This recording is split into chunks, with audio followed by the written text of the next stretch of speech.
Alright guys, it's planting day, so here are some of the things that we're going to plant. You want to make sure that you have a list made out of all of the vegetables that you want to plant and if you're supposed to sow them indoors or if you're supposed to sow them outdoors and the day that you're supposed to start, and also harvest. So you want to set that up so that you know, and then you also want to, if you have a plan of where you're going to put everything. It usually changes, but this kind of gives you an idea of what works with what. There's a lot of books out there that will tell you which plants do well with others, which ones play nicely. So I'll show you one of those in a minute. But so here's some of the stuff I'm going to be planting. I have my herbs, which I think we already planted cilantro, but this is just some of the stuff I'm going to plant today. And you have squash, broccoli, zucchini, eggplant, all our melons. There's some peppers, leek, artichoke, corn, celery, spinach, cucumber, and here's all the tomatoes. There's a bunch more like beans and some other stuff like that that you can plant, but I'm going to be doing that, and I'm also going to be planting some wildflowers today, so I'll show you that. Here are some of the books that we have for the garden, but this is the one that's really good. It's called Soulmates. Kind of a fun title, but this tells you which plants go well with others, what you could do with them, the plant profiles, what to be worried about as far as insects. Like here's one, carrot and onion go really well together. They're a love match. So yeah, this is a really good book. We have a couple more that are like that. Yeah, so I want to make sure that you have labeling sticks to put in your garden to make sure you remember what they are. Sharpie. And I also put the date on them of when they were planted and when to harvest. So, and sometimes too you want to make sure that you put down if they need light water or heavy water.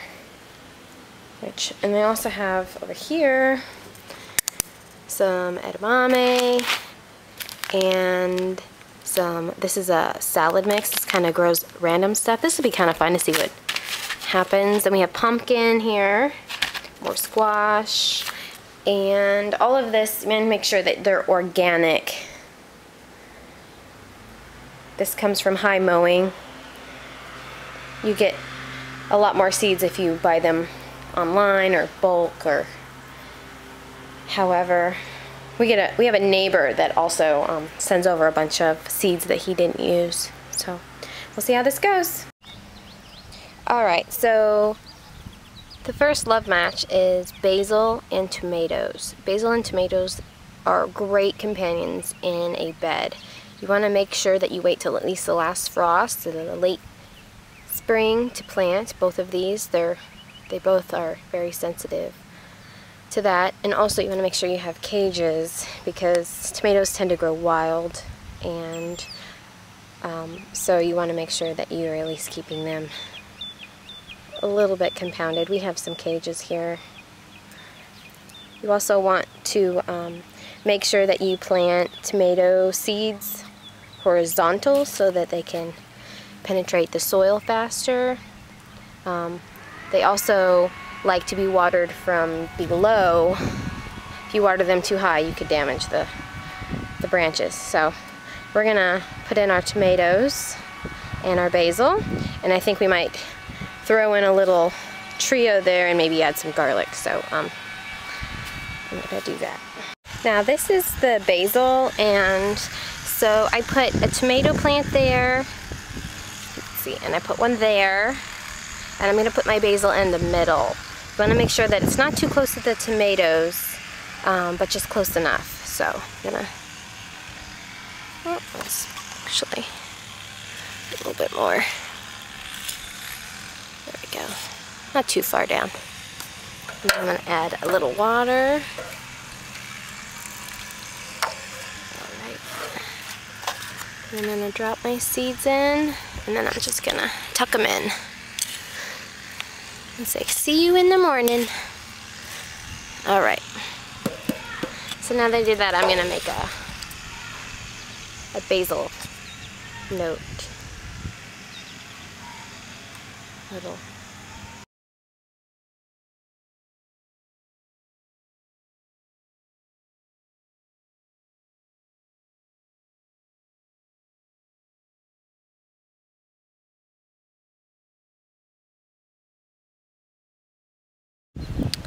Okay, so all the tomatoes are in.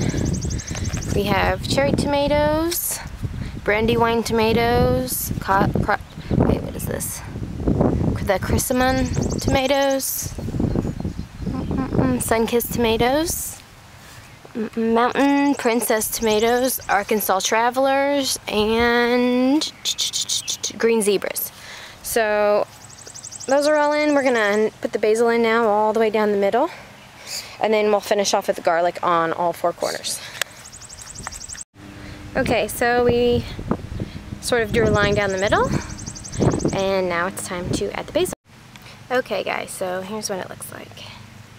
You have your zebras, your Arkansas, your Mountain Princesses, your Sunkist, your Crimson, your tomato, Brandywine, and your cherry, and of course your basil. So we'll have some nice tomatoes this year.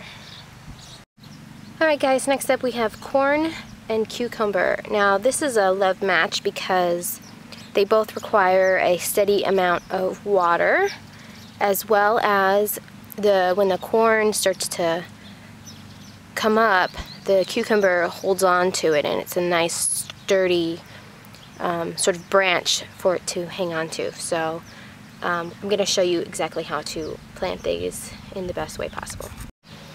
Okay guys, so corn likes a lumpy bed. So what I have done is I had laid out all of the seeds, the corn seeds, and I have them on two sides, and I have at least 1 foot between them. And what I'm going to do is I'm going to scoop dirt from the outside and kind of lump it over, kind of like lift it over and kind of mound it, and then on the sides I'm going to run cucumbers. So I'll show you that. Okay guys, I don't know if you can see this, but so I created a mound for the corn, and in the little valleys here I'm going to put the cucumber seeds, and I'm going to do this on both sides. Okay guys, next we have rosemary and broccoli.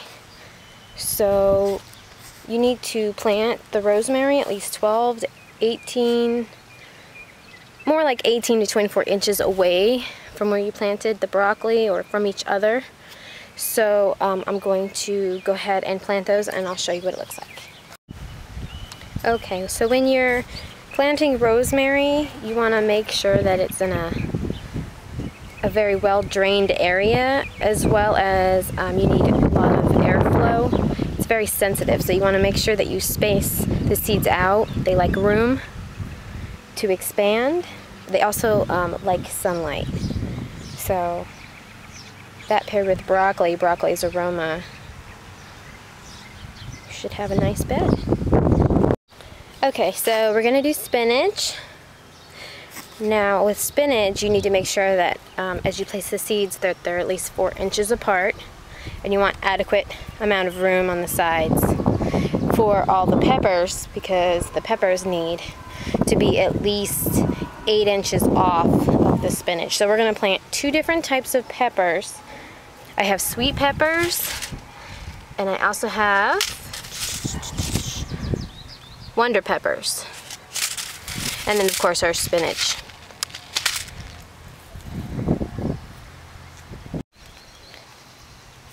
So the pepper is about to go in.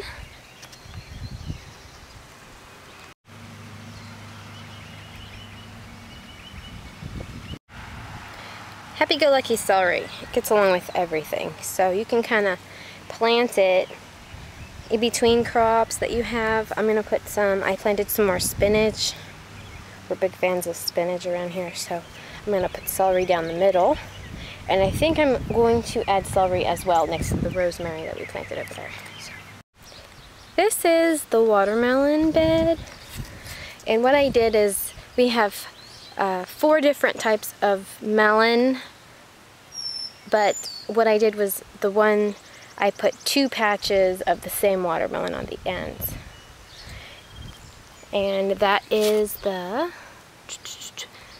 Bush Sugar Baby watermelon. So those are on the ends, and then in the middle I have Moon and Stars watermelon. This is Caribbean melon. This is Swan Lake melon. And of course the Bush Baby again. So what I'm going to do is you put them in about 1 inch deep, and then I'm going to fold the dirt over.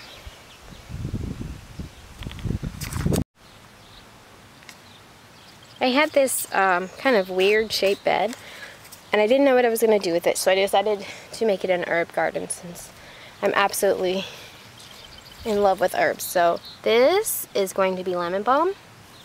I have thyme, oregano, common sage, chives, dill, coriander, and chamomile. So I just dug the little trenches and I put in some seeds. But before I cover them up, I'm going to make signs so I know exactly which ones are which. I have this area here next to artichoke that I am going to add a 5-part salad mix, which contains alfalfa, radish, mung bean, lentil, and broccoli. So this is great for like fiber in your salad. So I'm just gonna spread all of the seeds out and see what comes up.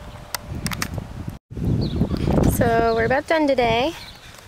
Just kind of want to take you through. It's been a couple hours since I tried anything, but I put in squash, artichoke, winter squash, and 3 rows of kale. Here we have the tomatoes and the basil, spinach and celery. Those are onions. More onions. These are almost ready.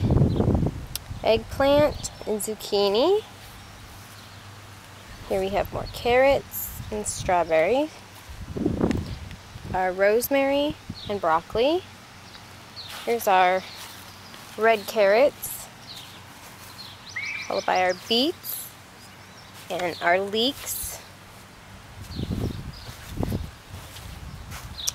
Here we have dinosaur kale, and this is all edamame, 3 rows of edamame.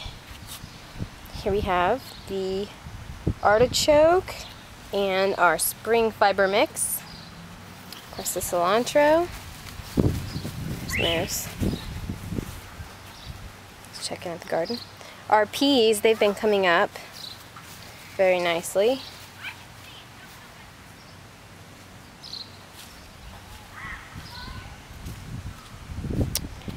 We also put in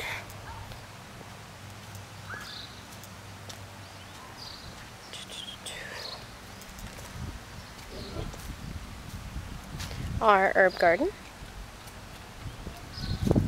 and we put in our cucumber and corn. Put in a lot today.